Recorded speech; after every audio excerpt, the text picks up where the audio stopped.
privada. Então, portanto, nós mulheres não tínhamos o direito de votar, não tínhamos o direito de ter os nossos próprios empregos, não podíamos dominar o nosso desejo. É como se nós não tivéssemos desejo. Os desejos nossos, nós éramos objetos do desejo do homem, e os desejos eram construídos pelos estereótipos de um país ou em uma sociedade que tem uma história, que o povo brasileiro tem uma história, o Brasil, onde a gente tem muita dificuldade de fechar os ciclos dos períodos traumáticos do povo brasileiro. Não é? Nós temos o colonialismo, onde o Brasil foi feito em tiras e foi entregue aos pedaços aos amigos do rei, e se sentiam donos não só da terra, mas se sentiam donos das mulheres, das crianças, dos trabalhadores.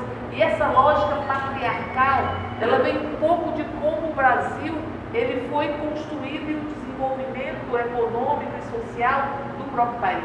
Mas nós tivemos a escravidão, que é o processo de desumanização absolutamente literal, e tivemos a ditadura militar. A ditadura militar, a gente precisa um pouco ter consciência dela, porque a gente sai da ditadura, sai da escravidão, sai do colonialismo, como se eles não tivessem existido.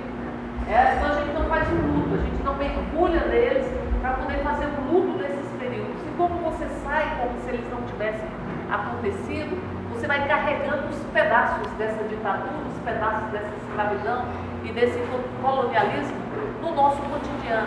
E de tal forma naturalizado que você não consegue muitas vezes identificar que ali são pedaços da ditadura, que ali são pedaços da escravidão. Enfim, você não consegue identificar, porque a naturalização ela serve para diluir o processo de sofrimento ou a violação de direitos. A violação de direitos, quando ela é muito naturalizada, ela passa a fazer parte do cotidiano das pessoas como algo absolutamente natural, ela se perde ou ela se dilui, enquanto violação de direitos você não consegue perceber que ali está uma violação de direitos. Eu lembro da fala do Betinho sobre as crianças, que ele dizia que quando a gente não consegue mais ver uma criança, é porque ela foi vítima de tantas violações que a gente só consegue ver o que foi feito com ela. E a gente não consegue mais perceber o humano. E eu acho que essa é uma discussão absolutamente central nos dias de hoje. Absolutamente central. A percepção do humano. A percepção do humano com toda a sua diversidade, com todas as nossas diferenças e com todas as singularidades que tem o ser humano. O ser humano é único, cada um de nós somos únicos. A gente pode todo dia se olhar naquele espelho e dizer, como eu sou eu, como eu sou eu. Porque nós somos frutos de muitas variáveis, de muitos processos. Então nós somos singulares. E nós temos que ser encarados nessas singularidades e com a riqueza singular que nós temos. E somos universais em direitos, ou seja, somos singulares e detentores dos mesmos direitos, como diz a Declaração Universal dos Direitos Humanos, que fala que todo ser humano nasce livre, é igual em direitos e dignidade.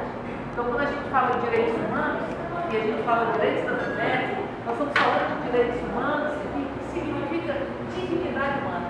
Isso é mais que cidadania. Cidadania, nós estamos falando de deveres e direitos. Nós estamos falando de dignidade humana. E todo ser humano tem que ter, ou seja, é igual em dignidade, é igual em direitos.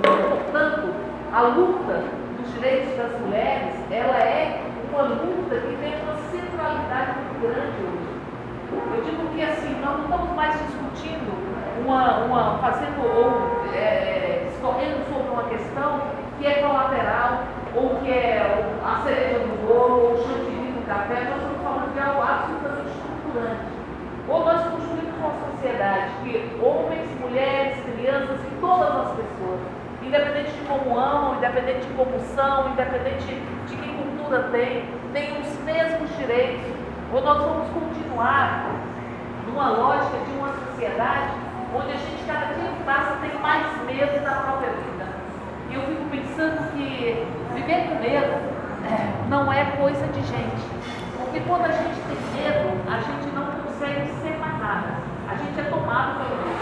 Pense numa situação que você tem muito medo. Quando você tem medo, você não consegue sentir o outro. Você não consegue sentir a vida. Você não consegue se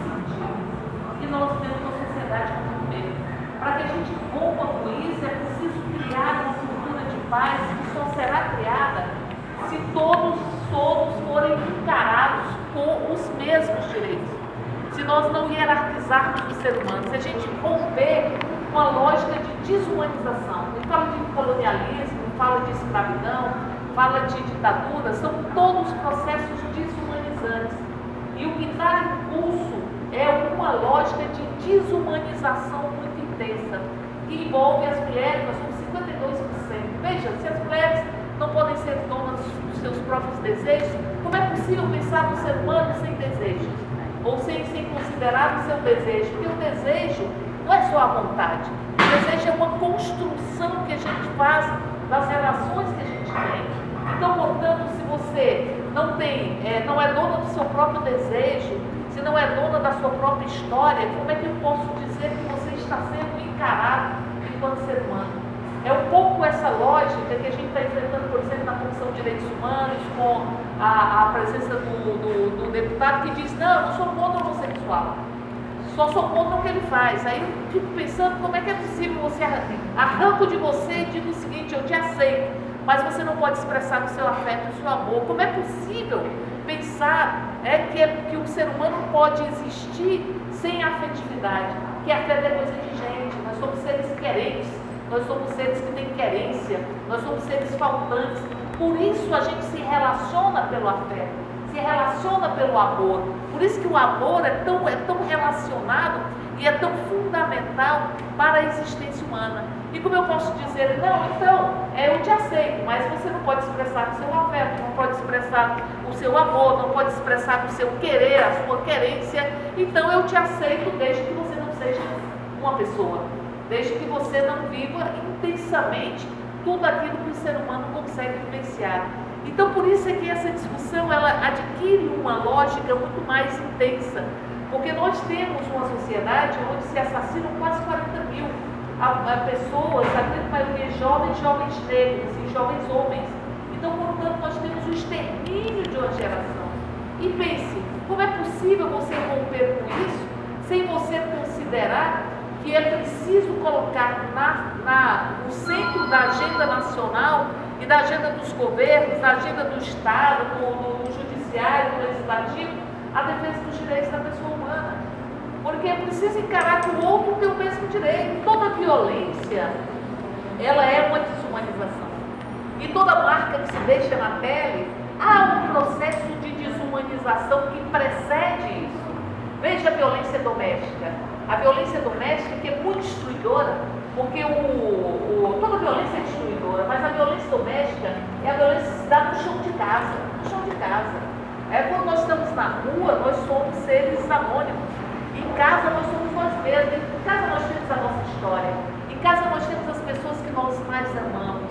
E quando as pessoas têm medo de voltar para casa, porque a casa é um espaço de sofrimento, isso provoca um romper o contato com o chão, provoca uma desterritorialização. Você é puxado, você fica sem chão, porque o teu chão, que é o teu espaço de ser você mesmo, de cultivar as suas relações, é um espaço de sofrimento.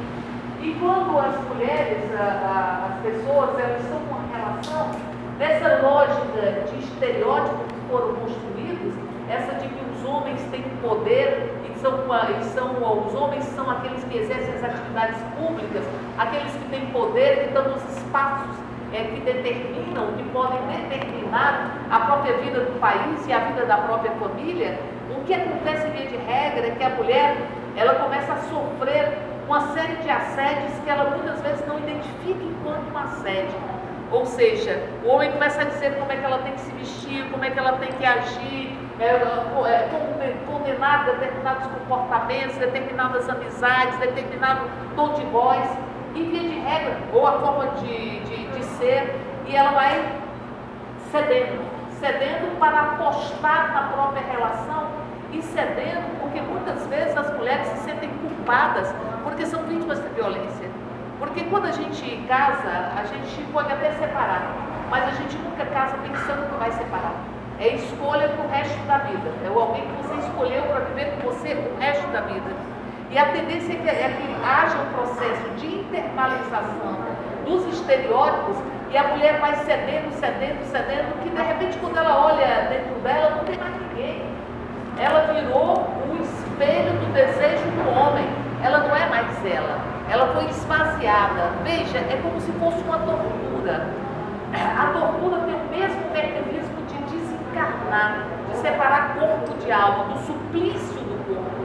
Ou seja, o corpo eu vou te provocar tanta dor, que você vai se desencarnar e você vai fazer com que o corpo se separe da própria alma, e é um processo de despersonalização. É a imposição de você ser de uma determinada forma que não é a sua forma de ser. E a violência doméstica, portanto, ela desumaniza. Ela vai desumanizando como todas as formas de violência. Sejam bem-vindos. Então, veja, você tem um processo de desumanização que ele vai se naturalizar. Olha, as pesquisas indicam que as mulheres, elas, 70% das mulheres que são vítimas de violência, o agressor é alguém que ela ama. O agressor é o marido, é o ex-marido, o namorado, o companheiro, enfim. E mais de 60% da violência, ela se dá na presença dos filhos. Então, os filhos, eles tendem a naturalizar as expressões de violência. É como se a violência fosse a forma de resolver os conflitos. Porque nós, posto que somos faltantes, temos conflitos. E resolver os conflitos através da violência passa a ser uma coisa natural. E é o fato de um mais forte, por algum motivo, circunstancialmente, agredir o mais frágil, passa a ser alguma coisa também natural. Isso faz com que os meninos, eles pensem que quando ele está numa situação de força, ele pode oprimir o mais frágil. E quando ele está numa situação que ele se sente fragilizado, ele acha que é natural se submeter ao mais forte. Então nós não estamos criando pessoas com autonomia, com consciência crítica, com poder de respeitar o outro e ao mesmo tempo se exigir que seja respeitado na forma como é. Por isso eu digo para vocês que a descrição da violência, essa violência contra a mulher, que se expressa de tantas formas que muitas vezes não se consegue perceber, porque por muito tempo a violência foi aquela que deixa o outro na mão. E eu penso assim, as pessoas nem conseguem perceber a homofobia, em grande medida, como não conseguem perceber o racismo, como não conseguem perceber tantas formas de discriminação que foram tão naturalizadas que a impressão que se tem é que a homofobia é apenas quando se assassina uma pessoa da comunidade LGBT, e não quando você diz que ela não pode brincar com seus filhos, quando você diz que ela é doente, quando você diz que ela... E tudo isso são formas homofóbicas de diminuir o outro. As mulheres, e o grande mérito da Lei Maria da Penha, um dos grandes méritos foi isso, é o fato de você tipificar outras formas de violência. Tipificar a violência psicológica, tipificar a violência patrimonial, a violência sexual, para além da violência física e a violência moral. Então, portanto, muitas vezes, o fato do marido chegar em casa, essa comida não presta, jogar a comida fora, de responsabilizar a mulher, a culpa é um instrumento de dominação dos mais profundos. Porque quando você naturaliza e você não identifica que há uma discriminação, você cria o que eu chamo de tetos e as paredes de vidro. Então as mulheres, quando não conseguem ascender aos postos de chefia, ascender aos espaços públicos, é porque tem tetos de vidro que foram construídos pela sociedade sexista. Só que ao serem indivíduos, eles são invisibilizados. E ao serem invisibilizados, a impressão você não pode combater o que você não reconhece enquanto problema, e você tende a culpar a própria mulher por não chegar onde chegou, como culpar os negros que não estão na universidade, como culpar as pessoas que são vítimas de relações estruturais ou de relações culturais, sociais, econômicas, que as discriminam e se sentem culpadas. Quantas vezes nós recebemos mulheres que se sentiam culpadas porque eram vítimas de violência? Ou mulheres que se sentiam culpadas se perder o filho de trás para as grades, ou perder o filho para